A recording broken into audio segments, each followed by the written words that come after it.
Estamos hoy día con el Padre Carlos Rosel de Almeida, párroco de Nuestro Señor de la Divina Misericordia de Surco y doctor en Sagrada Teología por la Universidad de Navarra de España,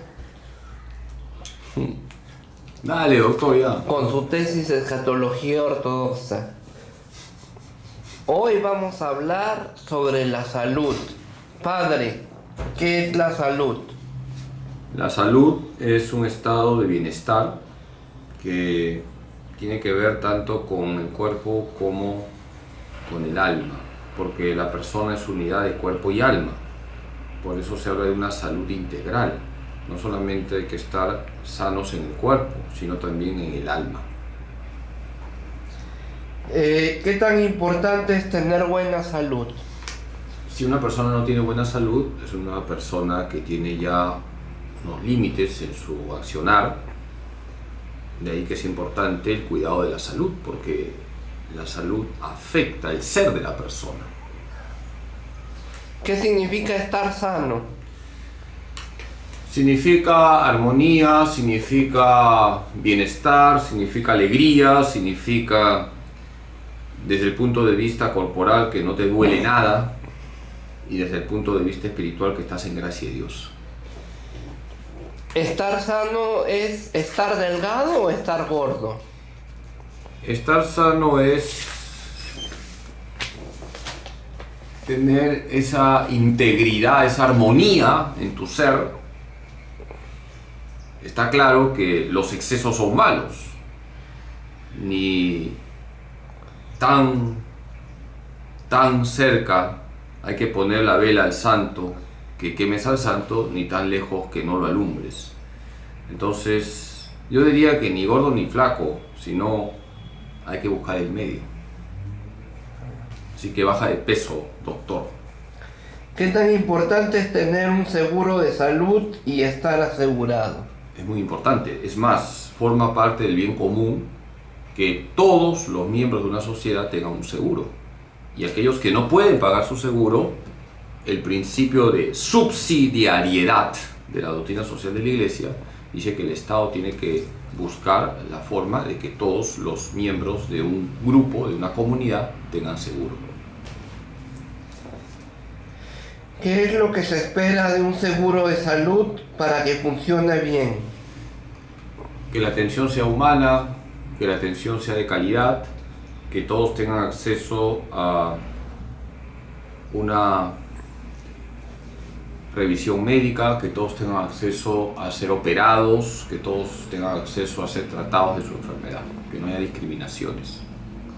¿Qué tanta cobertura debe de tener un seguro de salud? Bueno, lo básico, ¿no? Yo no soy especialista en temas de seguro, pero yo creo que te estoy dando los criterios, que sea lo básico para poder atender a una persona. De tal manera que su vida esté asegurada, tenga vitalidad y no se muera de un momento a otro, ¿no? Efectivamente, tú lo has respondido.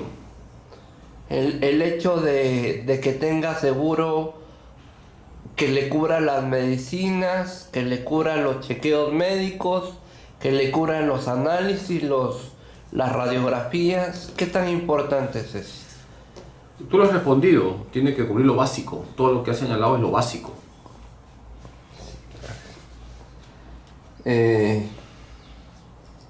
¿Con qué frecuencia debe desearse un chequeo médico? Dicen las personas que saben que una vez al año.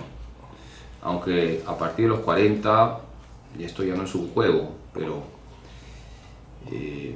también menos de los que cumplen la edad de 40, o sea, los menores de 40 también es bueno que se revisen de vez en cuando, pero se recomienda que aquellos que tienen más de 40 años se chequeen una vez al año. ¿Con qué frecuencia debe de hacerse un análisis clínico? Si te duele algo, inmediatamente, ¿no? Porque hay que detectar la enfermedad, y si no, una vez al año. ¿Con qué frecuencia debe de hacerse un descarte de salud? Mira, doctor, eso me supera porque no soy médico. De repente te puedo conseguir una cita con mi hermano médico, pero Yo tengo entendido que es un chequeo general una vez al año y cuando hay una dolencia inmediatamente acudir al médico. Ya. Cosas técnicas me superan, pues doctor. ¿Qué debo de saber al conocer mi enfermedad? Tengo que saber que el médico me da unas indicaciones que tengo que cumplir. Hay un médico humano y hay que hacerle caso. Y hay un médico divino. ¿Quién es el médico divino? Dios. Entonces, Jesús es el médico de cuerpos y almas. Entonces, tu pregunta es interesante.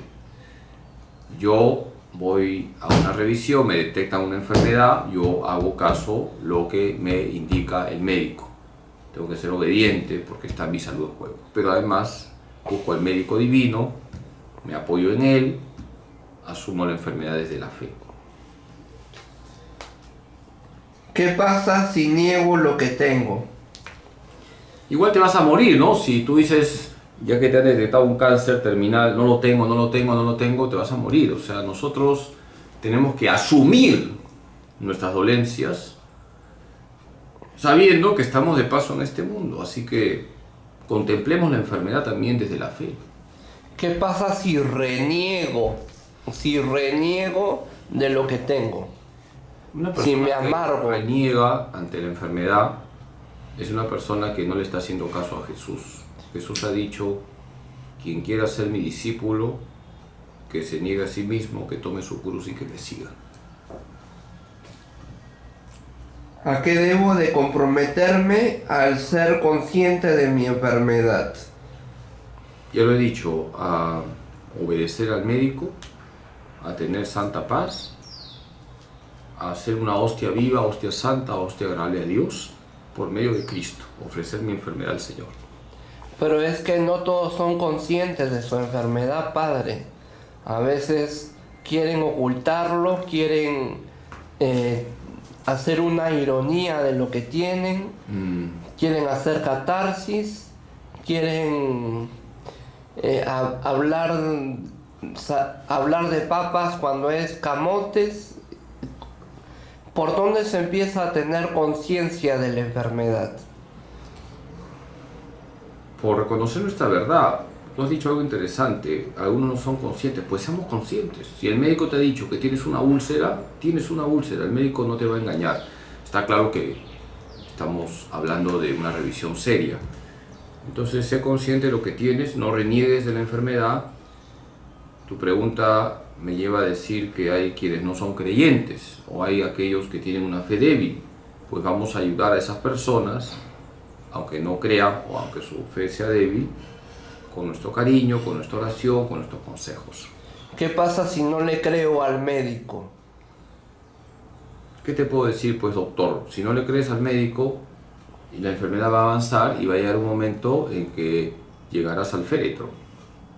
¿Es bueno recurrir o solicitar una segunda opinión de un segundo especialista? Si desconfías del médico al que vas, tienes esa opción con total libertad. ¿Por qué tengo que ser consciente al tomar mis medicinas? Hermano, si la medicina te va a aliviar el dolor o va a ayudar en el proceso de sanación, habría que estar loco para no tomar la medicina. ¿Qué pasa si no tomo mis medicinas a mis horas y los tomo cuando yo quiero? Tú mismo te estás haciendo el harakiri, ¿no es cierto? O sea, ya lo he dicho, médico humano, médico divino, hermano. Hazle caso al médico humano. Si tú tomas pastillas y te han dicho 3 pastillas al día a tal hora, obedece. Después no te estés quejando. ¿Qué pasa si tomo las pastillas que quiero? En vez de una tomo 2, en vez de 2 tomo 3. ¿Qué pasa? Te vas a dañar el estómago, te vas a enfermar más de lo que estás. ¿Qué pasa si escondo mis medicinas y miento al tomarlas? ¿Me estás hablando de Freddy o de un niño? A todo el mundo le ha pasado en algún momento de su vida. Bueno, hijo, yo creo que el sentido común nos dice que si una persona, un niño o un adulto hace eso, muestra que simplemente no quiere curarse, porque si sabe que tomando la medicina va a recibir un alivio, va a ser sanado, y no lo hace, pues repito, ya lo he dicho, después que no se queje. ¿Qué pasa si mezclo medicinas con alcohol? Con cerveza, con ¿Qué licor. pasa? Que eso es una bomba atómica que entra a tu estómago. Esto es de sentido común.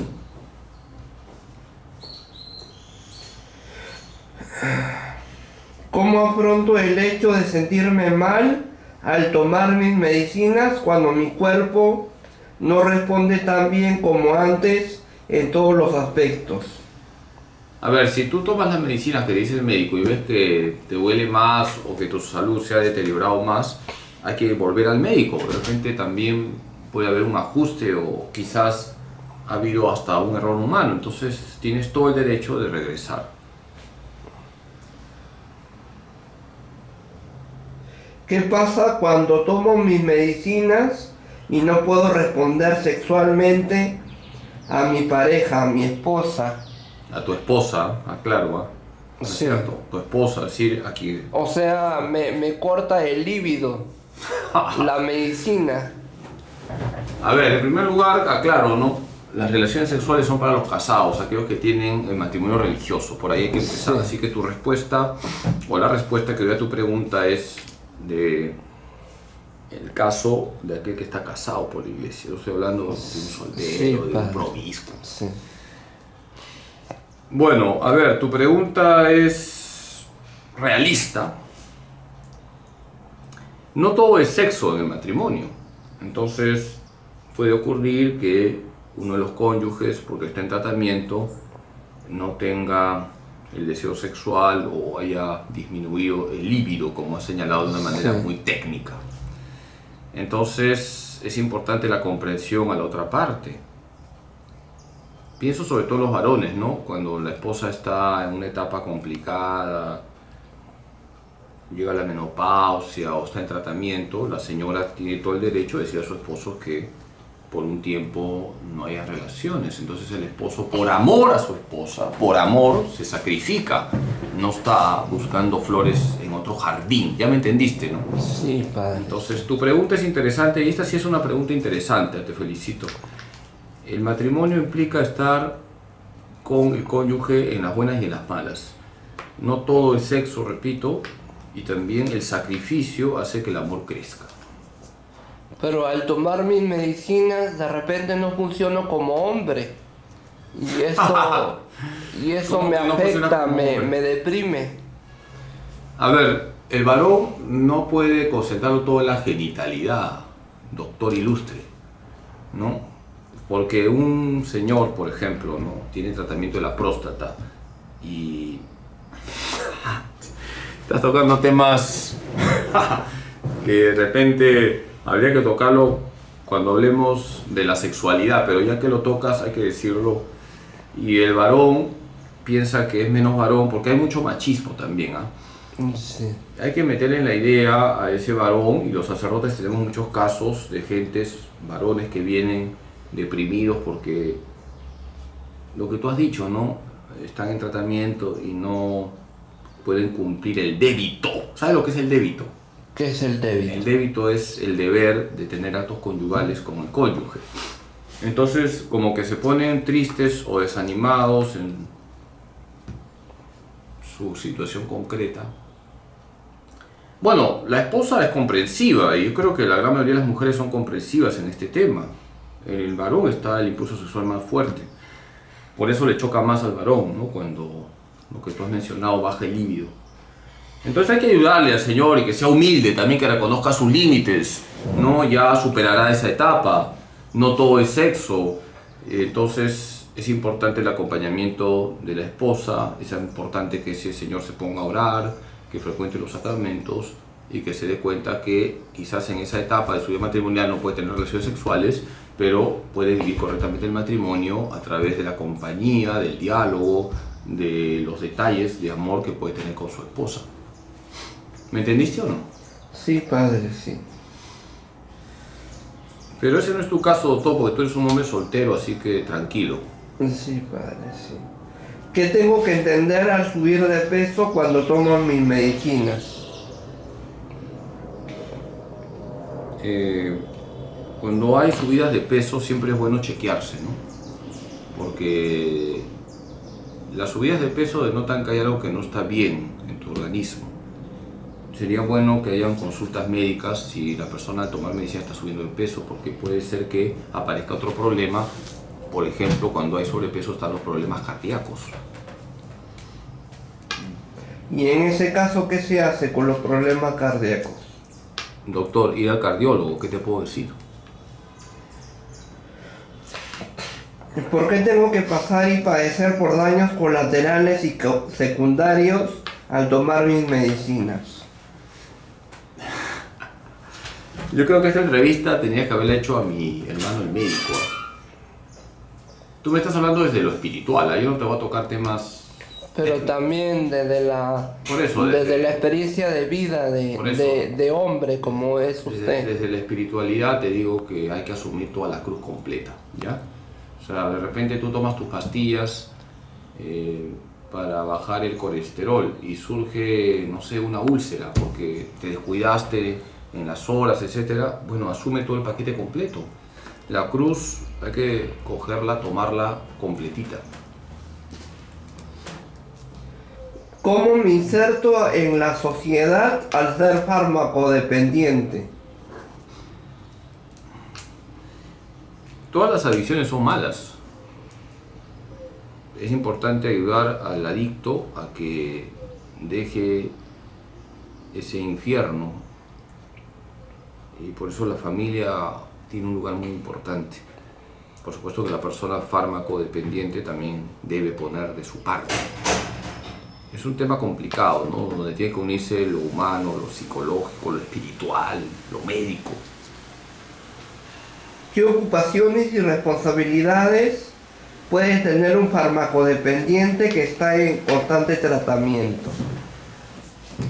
Hay que ver qué es lo que puede hacer y motivarle, animarle a que realice esas actividades para que no se sienta menos. ¿Se le puede seguir exigiendo a un farmacodependiente de la misma forma después de saber y convivir con su enfermedad? No, porque es una persona limitada y seguramente tendrá caídas y hay que tener mucha paciencia cuando tratamos a farmacodependientes. ¿Cuál es el trato y el tipo de empatía que tiene que tener la familia al convivir con un farmacodependiente? La familia debe estar unida, qué importante es la oración, qué importante es pedir ayuda psicológica, qué importante es que todos tengan el mismo discurso hacia el fármaco dependiente, animarle, entusiasmarle, rezar por supuesto por él, corregirle, también ponerle límites en algunas cosas. Es un trabajo artesanal, un trabajo que está lleno de detalles. ¿Cómo se negocia y se llega a buen término con un farmacodependiente? ¿Cómo se negocia? No se puede negociar en temas de drogas. No, o sea, un farmacodependiente que toma sus medicinas, un enfermo que toma sus medicinas. ¿Cómo se negocia? ¿Cómo se llega a buen término con un farmacodependiente que toma sus medicinas? ¿Cómo se negocia? Pues yo creo que tiene mucho que ver el ingenio para poder hacer que esa persona se dé cuenta que las medicinas o el tratamiento que lleva es para su bien. Yo creo que eso depende ya del ingenio de cada familia y si la familia es creyente, invocando al Espíritu Santo, tendrán siempre las palabras adecuadas. Siempre se trata de alguna condición o alguna cosa a cambio de otra para que no llegue a malos extremos, ¿o no? Depende de cada situación, ¿no? A veces los fármacos dependientes son como niños. Por eso no podemos hacer reglas generales, pero sí un principio es el cariño, la cercanía, pero también la disciplina. ¿Cómo se puede acompañar a un farmacodependiente que quiere ponerse a estudiar? Tú lo has dicho, ¿Cómo lo acompañar. apoyas? ¿Cómo lo apoyas? Oración, consejo, corrección, disciplina, hermano. Siguiente. ¿Cómo se puede apoyar a un farmacodependiente que quiere crear su empresa?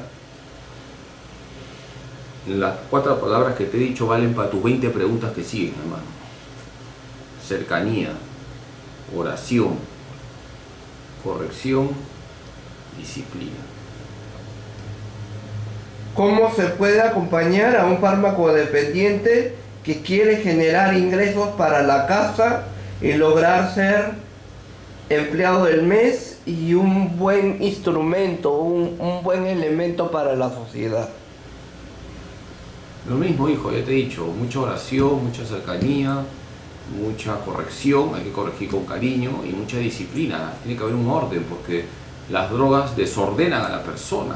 Pero yo estoy hablando no de drogas, sino de medicinas. Igual es, hay gente que está pendiente de una medicina, bueno, no es igual en el sentido de la gravedad de un drogadicto que fuma marihuana o que se inyecta heroína de alguien que está conectado a un medicamento, pero los principios al final son los mismos, ¿no? Porque hay personas que están adictas a las pastillas para dormir, por ejemplo. Claro, sí, eso es lo que me refiero, ¿no? Entonces estos principios hay que aplicarlos en la situación concreta de cada uno, ¿no?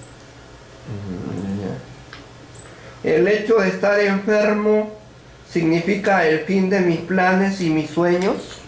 No, porque un enfermo puede hacer mucho, ¿no? El hecho de ofrecer su enfermedad al Señor es un tesoro que la iglesia valora bastante.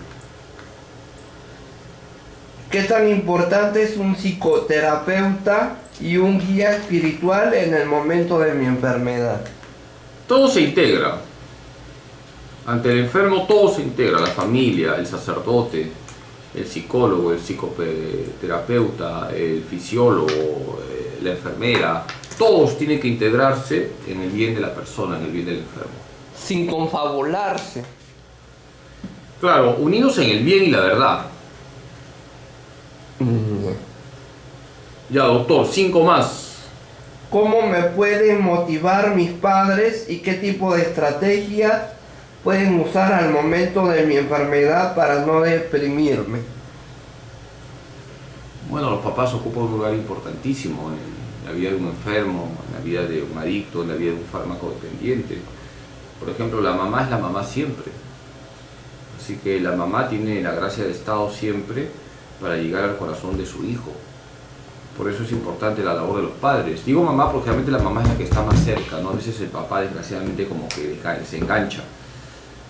Y por eso me saco el sombrero por tantas mamás que ante sus hijos enfermos o con adicciones están ahí como Santa Mónica insistiendo con su oración, pero también con su cariño, con su cercanía, con su ternura. ¿Qué tan importante es una mamá gallina al momento de velar y cuidar de su paciente, de su familiar enfermo? Depende a qué le llames gallina, ¿no? Mamá gallina que acoge, que comunica ternura, que comunica misericordia, sí. Mamá gallina que genera mamitis en los hijos, no. ¿En qué tipo de aficiones sanas se puede refugiar un farmacodependiente? ¿Alguna distracción sana? Pintura, poesía, fútbol, básquet, natación, es decir, deporte. Y por supuesto meterlo en caminos de oración. ¿Puedo recurrir a alguien si no puedo lidiar con mi enfermedad? Debes recurrir a alguien, debes apoyarte en alguien. En primer lugar en Dios, alguien con mayúsculas es Dios. Y luego un sacerdote, un buen amigo, tu familia, un psicólogo si fuese el caso. ¿Todos están autorizados y capacitados para lidiar la enfermedad conmigo o no? ¿Todos están autorizados y capacitados para lidiar la enfermedad conmigo o no? Todos no, aquellos que están preparados para dar buenos consejos, para poder también darte recomendaciones técnicas o para darte consejos espirituales, cada uno en su sitio. No es lo mismo un sacerdote que un médico, no es lo mismo un médico que un psicólogo, no es lo mismo un psicólogo que un farmacéutico, cada uno tiene su espacio. A ver, doctor. Ya, espérese, No, espérese, no, doctor, tengo clases ahorita, así que una más y me voy. Ya. ¿Qué requisitos debe de reunir una persona para ser cuidador o caregiver? ¿Qué es eso, perdón? Para ser cuidador o en inglés caregiver.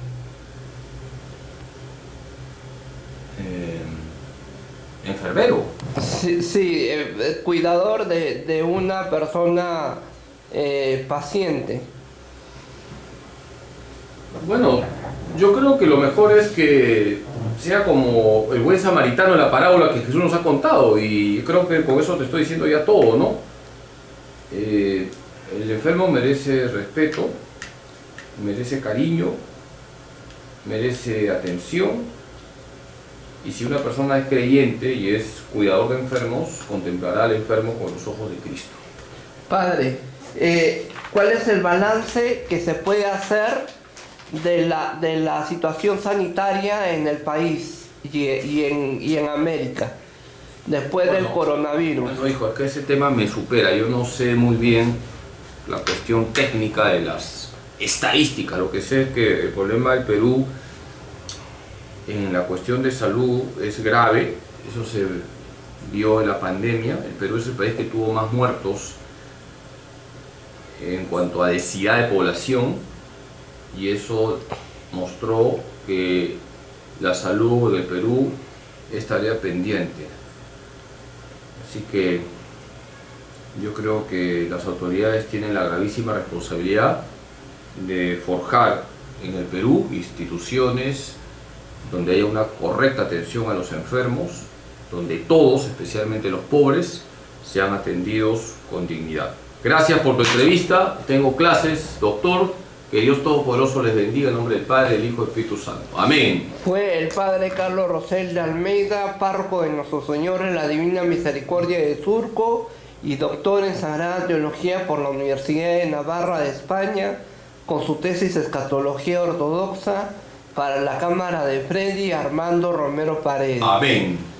No se pierda el Correo Mariano, su boletín informativo de la Arquidiócesis de Lima, a cargo de José Ignacio Alemán y Grau, el Monseñor José Ignacio Alemán y Grau. También no se pierdan los programas radiales del Padre Carlos Rosel de Almeida, confirmando nuestra fe, los martes a las 10 de la mañana por Radio María Perú, y los domingos el programa Hoy es el Día del Señor por Radio María Perú a las 9:30 de la mañana. Lo puedes sintonizar en cualquier dispositivo de audio o de sonido, en cualquier aparato electrodoméstico, y también lo puedes sintonizar en la página web de Radio María Perú. También lo puede encontrar en el fanpage, en la página de Facebook de Radio María Perú.